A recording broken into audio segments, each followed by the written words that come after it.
কলকাতায় বসেই হঠাৎ যদি মনে হয় তুমি কোনো কোরিয়ান বা জাপানিজ ক্যাফেতে ঢুকে পড়েছো, তাহলে বুঝবে তুমি পৌঁছে গেছো ইজু ক্যাফেতে। এনিমি আর কে ড্রামা ভাইবে ভরা এই ক্যাফেটা একদম পারফেক্ট একটা হ্যাং আউট স্পট, স্পেশালি যদি তুমি কোনো অ্যাস্থেটিক অ্যাম্বিয়েন্স খুঁজে থাকো। আমরা শুরু করেছিলাম কিছু রিফ্রেশিং মকটেল দিয়ে, যার মধ্যে ছিল spicy cranberry, layers of fantasy আর ট্রপিক্যাল রেন।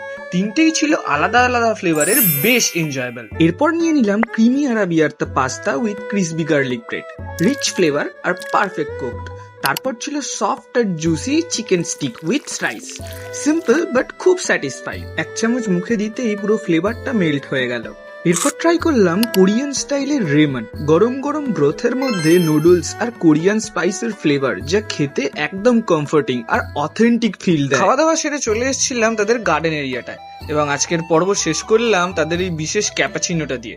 তোমরাও যদি কে ড্রামা লাভার হয়ে থাকো, তাহলে ভুল করেও কিন্তু এই জায়গাটা মিস করো না।